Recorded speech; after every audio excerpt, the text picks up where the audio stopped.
এই ভিডিওতে আমরা 25-এর দাগের 5টা শর্ট কোশ্চেন কমপ্লিট করব। এগুলো অ্যাকচুয়ালি করে দেখাতে হয়, 2 নম্বর করে আসে। প্রথমটা বলেছে একটি আয়তঘনকের তলের সংখ্যা x, ধার সংখ্যা y, শীর্ষবিন্দুর সংখ্যা z এবং কর্ণের সংখ্যা p হলে এই যে সমীকরণটা দেওয়া আছে এর মান কত হবে। তো এটা খুবই সহজ প্রশ্ন একটা। এখানে আমরা জানি আয়তঘনকের তলের সংখ্যা কত, 6টি। ধারের সংখ্যাও জানি, সেটাও 12। শীর্ষবিন্দুর সংখ্যাও আমরা জানি 8টি এবং কর্ণের সংখ্যা 4টি। তাহলে সেই মানগুলো বসালেই এই সমীকরণটার মান চলে আসবে। তাহলে আয়তঘনকের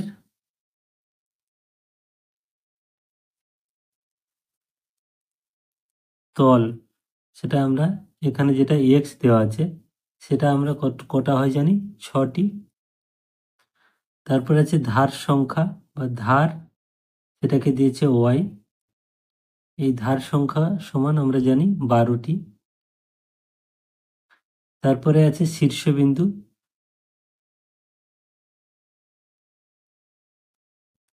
এই শীর্ষবিন্দু এখানে বলেছে জেড, শীর্ষবিন্দুর সংখ্যা হচ্ছে 8টি। আর কর্ণ সংখ্যা যেটাকে পি বলেছে সেটা হচ্ছে 4টি। তাহলে অতএব এবারে যে সমীকরণটা বলেছে যে x minus y plus z plus p, এখানে জাস্ট শুধু মানগুলো বসে দেবো। এক্স সমান 6, মাইনাস ওয়াই সমান 12, প্লাস জেড সমান 8 আর পি সমান 4। তাহলে প্লাসগুলো যদি এক জায়গায় করি তাহলে 8 × 14, 14 × 4 18, 18 মাইনাস 12 সমান 6। তাহলে 6 হলো অ্যান্সার। দুইটাও খুব সহজ অঙ্ক। বলেছে দুটি আয়তঘনকের মাত্রাগুলির দৈর্ঘ্য যথাক্রমে 4, 6, 4 একক এবং 8, 2h-1 এবং 2 একক। এই যে মাত্রাগুলি বলেছে, অ্যাকচুয়ালি মাত্রাগুলি মানে দৈর্ঘ্য, প্রস্থ আর উচ্চতা, এগুলোকে আমরা মাত্রা হিসেবেই জানি। তাহলে প্রথমটার দৈর্ঘ্য 4, প্রস্থ হচ্ছে প্রথমটার ক্ষেত্রে 4, 6, 4 আর দ্বিতীয়টার ক্ষেত্রে এইটা। তাহলে এই তিনটের গুণফল হচ্ছে কত হবে, সমান বলে দিয়েছে। তাহলে সেখান থেকে আমরা এইচ এর মান পাবো। তাহলে প্রথমটির ঘনফল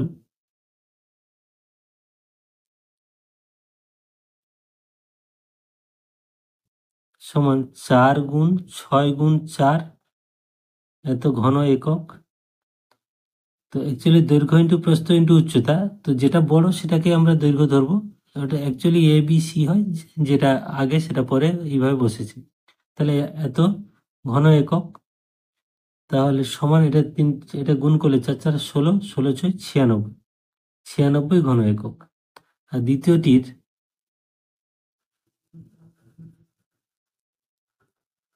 ঘনফল সমান 8 গুণ 2h-1 গুণ 2 এত ঘন একক। 8 দিয়ে 16 গুণ 2h-1 এত ঘন একক। এবার বলেছে দুটোর ঘনফল সমান, তার মানে এই দুটো সমান। তাহলে অতএব 16 ইন্টু 2h-1 ইজিক্যাল টু 96, বা 2h-1 ইজিক্যাল টু 96 ভাগ 16, এটা গুণ ছিল এখানে ভাগ হয়ে গেল। তাহলে 16 6 96। তাহলে বা 2h ইজিক্যাল টু, এখানে 6 আর এই একটা উপরে গেলে প্লাস 1 হয়ে গেল, বা h সমান 6 আর 1 7/2 মানে 3.5। তাহলে অ্যান্সার হলো 3.5। তিনেরটা বলেছে একটি ঘনকের প্রত্যেকটি ধারের দৈর্ঘ্য 50% বৃদ্ধি পেলে ঘনকটি সমগ্রতলের ক্ষেত্রফল শতকরা কত বৃদ্ধি পাবে হিসেব করে লিখি। এক্ষেত্রে অঙ্কটা একটু বড় হবে, কিন্তু স্টেপগুলো ভালো করে খেয়াল করবে, সহজ আছে। তাহলে প্রথমেই আমরা ধরবো যে প্রথম ঘনকের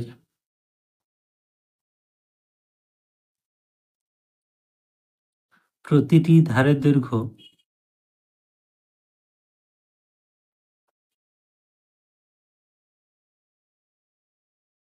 সমান এ একক। তো অনেক ক্ষেত্রে তোমরা দেখবে যে অনেক ক্ষেত্রে ধরা হয় 100 একক, কিন্তু আমার মনে হয় এ এককটা ধরাটাই যুক্তিসঙ্গত হবে। তো অতএব প্রথম ঘনকের সমগ্র তলের ক্ষেত্রফল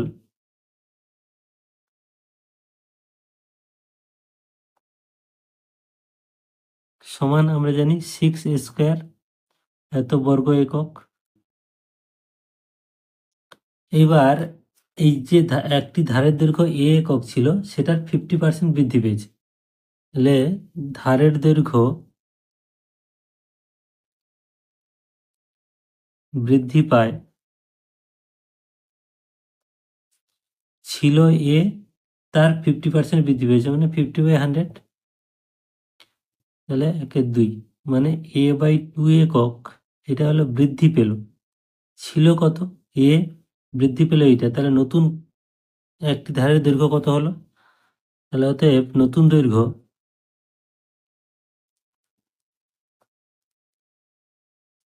সমান আগে ছিল এ, হলো a/2 মানে বাড়লো a/2 এত একক, তো নতুন দৈর্ঘ্য হলো এইটা।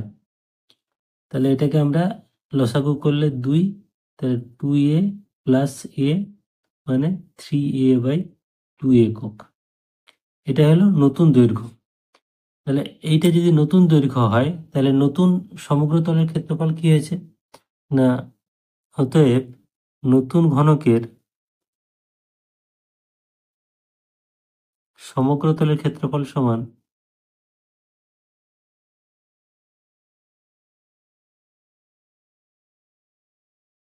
6 ইন্টু এইটার স্কোয়ার মানে 3a/2 এর হোল স্কোয়ার এত বর্গ একক,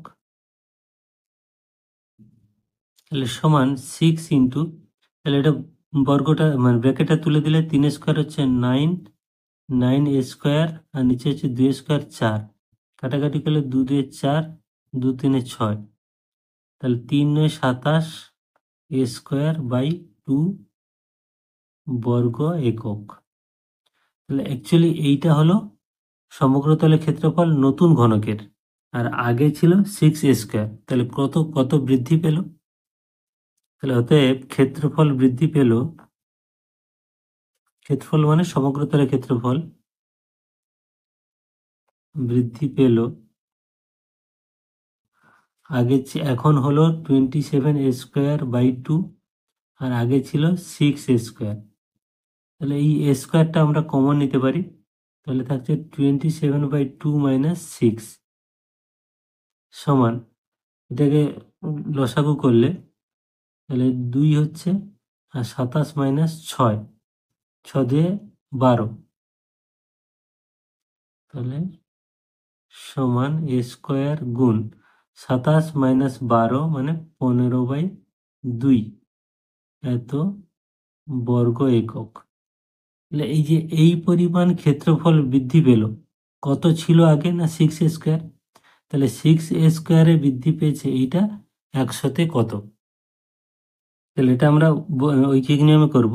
অতএব 6a² বর্গ এককে বৃদ্ধি পায় 15/2a² বর্গ একক, তাহলে 1 বর্গ এককে বৃদ্ধি পায়, তাহলে 15a²/2 আর এটা ভাগ হয়ে গেলে 6a² এত বর্গ একক, আর 100-তে বৃদ্ধি পায় 15a² into 100/2 into 6a², square square কাটলো, এবার 3 2 6, 3 5 15, 2 50 100, 2 1 2, 2 25 50, তাহলে হচ্ছে 25 5 125 এত পার্সেন্ট বৃদ্ধি পাবে। এবার 4-এরটা বলেছে 3টি নিরেট ঘনক যাদের প্রত্যেকটি ধারের দৈর্ঘ্য যথাক্রমে 3 সেমি, 4 সেমি এবং 5 সেমি, ঘনক 3টিকে গলিয়ে একটি নতুন নিরেট ঘনক তৈরি করা হলো। নতুন ঘনকটির একটি ধারের দৈর্ঘ্য কত হবে হিসেব করি। তো এখানে দেখো, এই যে 3টে ঘনক দেওয়া আছে, তার 3টে বাহু দেওয়া আছে প্রত্যেকটার। তাহলে প্রথমটার আয়তন হবে a কিউব, মানে 3-এর কিউব, দ্বিতীয়টা 4-এর কিউব এবং তৃতীয়টা 5-এর কিউব, এত ঘন সেমি করে। যেহেতু নিরেট গোলক, তাহলে ওটাই হচ্ছে গলিয়ে যখন নতুনটা বড়টা তৈরি হবে, এই 3টের আয়তনের যোগফলই হবে বড়টার আয়তন। তাহলে বড়টার একটি বাহু দৈর্ঘ্য যদি আমরা ধরি, তাহলে এই 3টের থেকে সেই মানটা পাবো। তাহলে প্রথমে লিখবো যে 3টি নিরেট ঘনকের আয়তনের সমষ্টি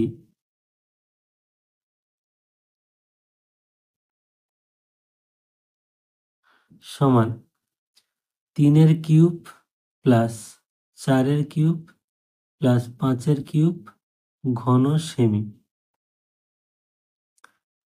কারণ প্রথমটার বাহু এত, তার আয়তন মানে এত ঘন সেমি, দ্বিতীয়টার তাই, তৃতীয়টার তাই। তাহলে 3-3 27 প্লাস 4 4 16 4 64 প্লাস 5 5 25 5 125 এত ঘন সেমি। তাহলে এই 3টেকে যোগ করলে হচ্ছে 216 ঘন সেমি। তাহলে বড় যে ঘনকটা তৈরি হবে তারও আয়তনে এইটা হবে। এবার ধরে নিচ্ছি তার একটি বাহু তাহলে ধরি নতুন ঘনকের একটি ধারের দৈর্ঘ্য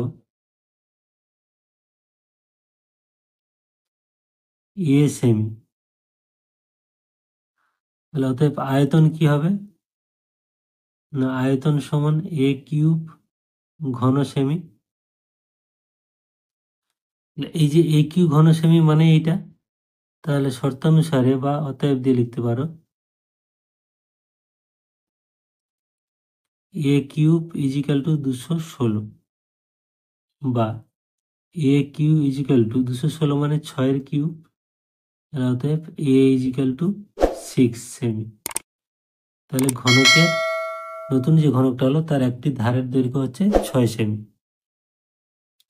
তো 5-এর অঙ্কটা দেখো, একদম সহজ একটা অঙ্ক দেওয়া আছে। একটি ঘরের দুটি সংলগ্ন দেওয়ালের দৈর্ঘ্য যথাক্রমে 12 মিটার এবং 8 মিটার। অর্থাৎ যে মানে দৈর্ঘ্য, ঘরটার যে মেঝের দৈর্ঘ্য এবং প্রস্থ এই দুটো দেওয়া আছে। ঘরটির উচ্চতা 4 মিটার হলে ঘরটির মেঝের ক্ষেত্রফল কত হিসেব করি। তাহলে এখানে এই উচ্চতা ফ্যাক্টরটা কোনো কাজেই লাগছে না, তাহলে লাগছে শুধু দৈর্ঘ্য এবং প্রস্থ। কারণ যেহেতু মেঝেটা আয়তক্ষেত্রাকার, তাহলে মেঝের দৈর্ঘ্য এটা দেওয়া আছে, প্রস্থ এটা দেওয়া আছে। তাহলে মেঝের ক্ষেত্রফল মানে কি, 12 × 4, 12 × 8, তাহলে 12 আসছে 96 বর্গমিটার। উত্তরটা হবে 96 বর্গমিটার।